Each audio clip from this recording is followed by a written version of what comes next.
Welcome back to Shubhkaamna Academy. In today's video, we are going to learn about how the British East India Company came to India and slowly established its rule over our country. We will understand their motivations, their strategies, and how they transferred from traders into rulers. Let's begin this important chapter in our history. British East India Company. The British East India Company was formed in 1600 in England. It was a trading company started by a group of merchants. Their aim was to buy and sell goods like spices, silk, cotton, and tea from Asian countries, especially from India. The history is behind East India Company's life. In the beginning, the East India Company only wanted to trade in India, but they built trading posts and factories in places like Surat, Madras, Bombay, and Calicut. But slowly they began to interfere in Indian politics and kingdoms. Now, why did East India Company came into the India? The British came to India mainly for business. India was known for its rich spices, cotton, silk, and gold. Europe had a high demand for Indian goods, so the British wanted to make huge profits by buying goods cheaply from India and selling them at higher prices in Europe.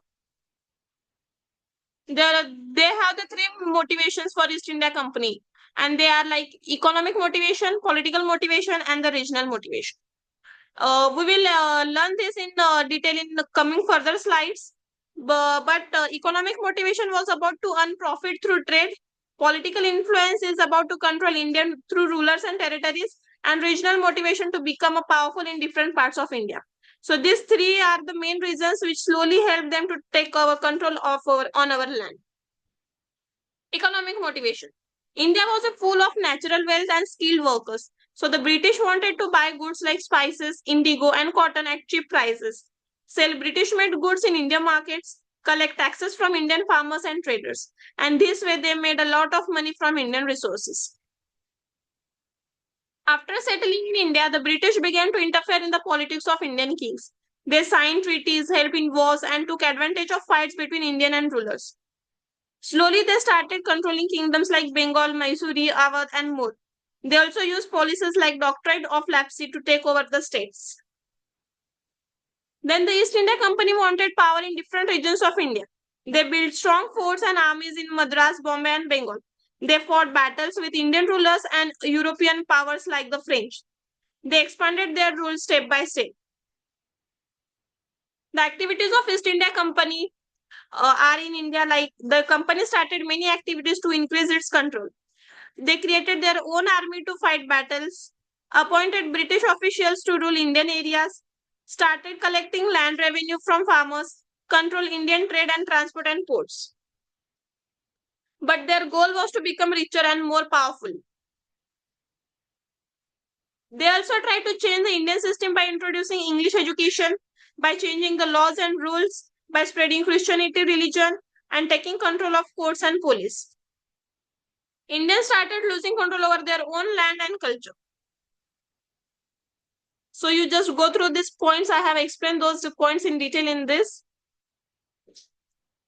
Then the East India Company was not a government, it was a private company, but it had its own headquarters in London, a governor general to rule in India, officers and army in Indian cities, close connection with the British government. Slowly, the company became like a ruler over India. So we are here end of our video. So the basically we conclude here the East India Company came to India for business, but they ended up ruling us.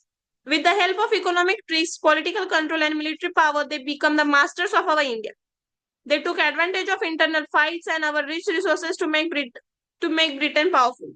And this marked the beginning of British rule in India, which lasted for almost 200 years in India. So in the next lesson, we will learn how Indians fought back and started the freedom struggle to get the independence. Thank you. Thank you for watching this video on Shubhkaamna Academy. I hope you understand how the British East India Company became the rulers of India. Don't forget to like, share and subscribe for more easy and interesting lessons in history. See you in the next class.